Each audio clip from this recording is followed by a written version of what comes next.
영적 회복. 죽은 자들 가운데서 일어나라. 에베소서 5장 14절. 모든 시발점마다 성령의 영감이 있는 것은 아닙니다.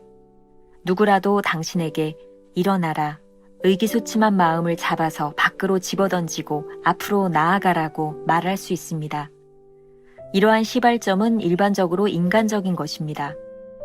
그러나 성령께서 오셔서 일어나라고 말씀하실 때는 효력이 나타납니다. 그때의 시발점에는 영감이 있습니다. 어렸을 때 우리에게는 많은 꿈과 소망이 있었습니다. 그러나 자라나면서 그러한 꿈과 소망을 이룰 수 있는 능력이 우리에게 없음을 발견하게 됩니다.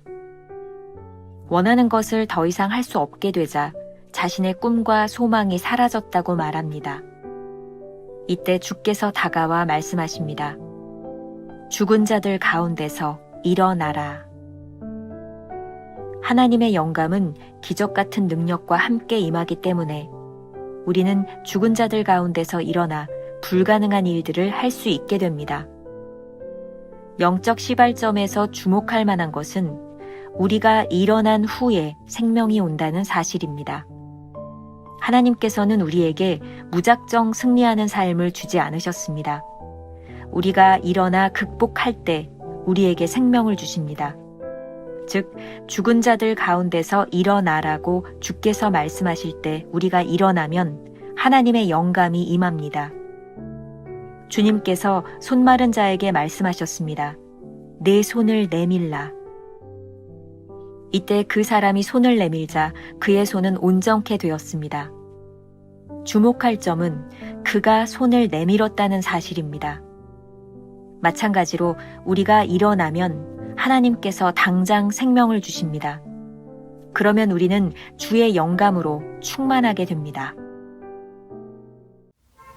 주님은 나의 최고봉 새벽 묵상, 오늘은 3월 16일 영적 회복이라고 하는 제목으로 말씀을 나눠보겠습니다. 오늘도 주님의 손을 잡으십시오 라고 하는 한 주제를 가지고 나눠보겠습니다. 오늘 묵상은 1월 17일에 나누었던 베드로의 부르심과 아주 밀접한 연관성이 있어 보입니다.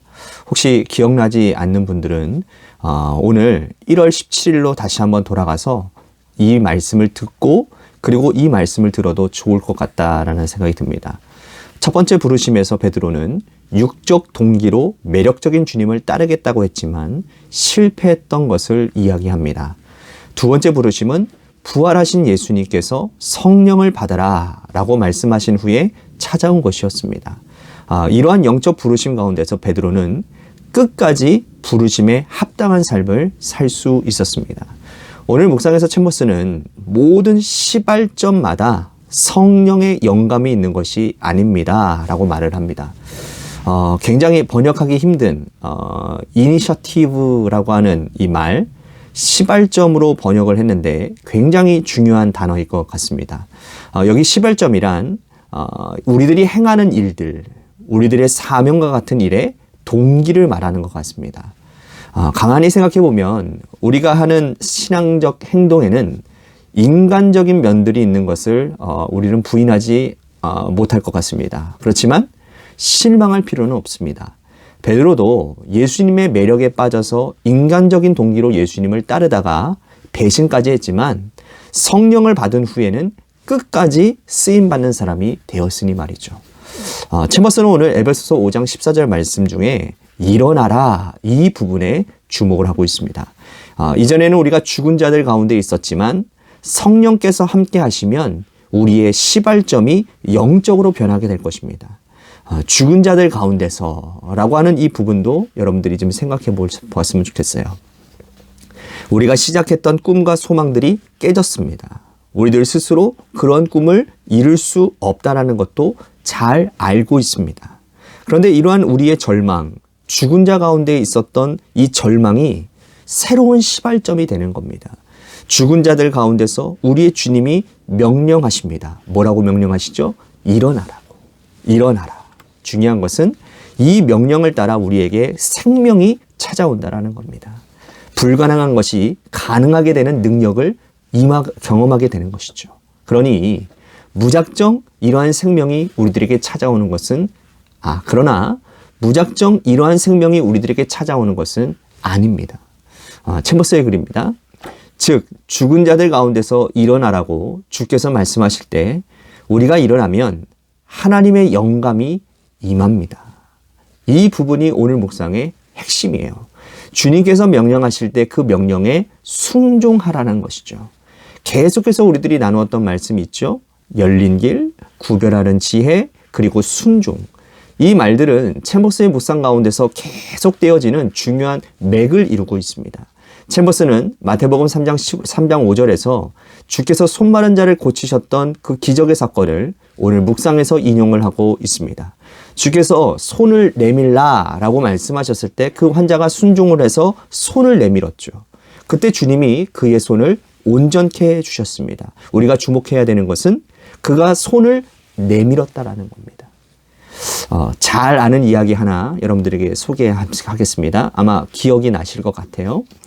홍수로 인해서 집에 갇힌 한 남자가 있었다고 합니다. 그는 믿음이 아주 좋은 사람이었는데 물이 차오르기 시작한 집 대문 앞에 이 남자를 구하기 위해 보트가 다가왔다고 합니다. 근데 이 남자가 이렇게 이야기를 하는 거예요. 나는 하나님이 도와주실 것입니다. 그리고는 구조를 거부했다라는 거예요. 다음 날이 되자 물이 발코니 위까지 차올랐고 또 다른 보트가 구조하기 위해 다가왔습니다. 그때 이 남자가 나는 하나님이 구해주실 것입니다. 이 남자는 또다시 구조를 거절하는 거예요. 다음 날엔 물이 차올라서 이제는 굴뚝 위에 올라앉은 이 남자에게 헬리콥터 구조대가 와가지고는 이 남자를 구조하려고 할 때에 이 남자가 또 이렇게 얘기합니다. 나는 하나님이 구해주실 것입니다. 라고 또 거절하는 겁니다. 결국은 물이 차올라 빠져 죽게 된 이 남자는 신통치 않은 표정으로 천국에 도착을 했습니다. 그가 하나님께 불평을 합니다. 하나님, 저는 하나님이 저를 구해 주실 줄 알았어요. 그 말을 들은 하나님께서 이렇게 대답을 하십니다. 솔직히 자네가 여기까지 온 것에 내가 놀랐네. 자네를 구하려고 2번이나 보트를 보내고 헬리콥터까지 보냈는데 말이야. 재밌으세요? 근데 이게 우리의 이야기일지 모른다라는 생각도 드는 겁니다. 주님께서는 우리들에게 찾아와 영적 동기를 부여해 주십니다. 일어나라고 말씀하시고 손을 내밀라고 말씀하시고 하나님의 말씀에 순종하여 발을 내디라고 말씀을 하십니다. 영적 동기로 말씀하실 때 우리가 순종에 움직이면 우리 안에 영적 회복이 일어납니다. 우리가 일어나면 주님께서 우리에게 생명을 주실 것입니다. 그때 우리는 하나님의 영으로 충만하게 되는 것이죠. 기억하십시오. 주님은 우리에게 무작정 생명 주시지 않습니다. 우리들이 말씀에 순종하여 일어날 때 승리하도록 이끌어 주신다라는 사실을 꼭 기억하십시오. 요약한다면 이렇게 되겠죠? 첫 번째, 우리가 무슨 일을 하든지 첫 발을 내딛는 순간 반드시 하나님께서 역사하시는 능력을 경험하지 않을 수도 있다라는 거예요. 능력을 베푸시는 이도 하나님이시요. 그 시기를 결정하시는 분도 하나님이시니 말입니다. 그러나 실망하지 마십시오. 두 번째, 우리가 스스로 할 수 없음을 인정하고 첫 발을 떼야 할 필요가 있다라는 겁니다. 그러니 주님께서 우리들에게 손을 내밀실 때 움직이라는 거예요. 챔버스가 영적 암흑기를 지나고 있을 때 들었던 말씀이 있습니다. 누가복음 11장 13절.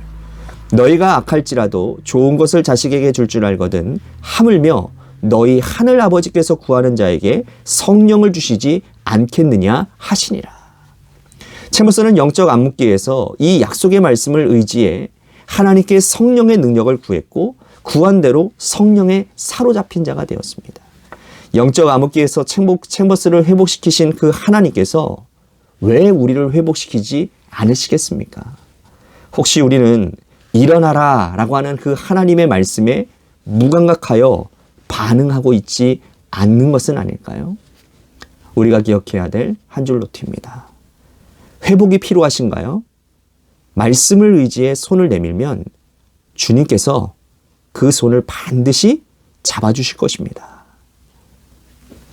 오늘 하루 이러한 질문으로 살아갑시다.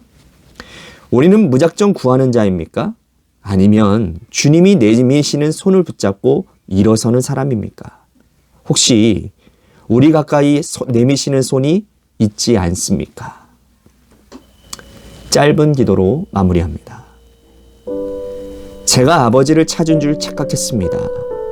알고 보니 아버지께서 저를 찾으셨더군요. 제가 아버지를 사랑하는 줄 알았습니다. 알고 보니 아버지께서 저를 사랑하셨더군요. 제가 아버지께 가야 한다고 생각했습니다. 그런데 아버지께서 제게 오셨더군요. 저는 저 아버지는 아버지라고 생각했습니다. 알고 보니 아버지 안에 제가 있고 제 안에 아버지께서 계시더군요. 감사합니다, 아버지. 아멘.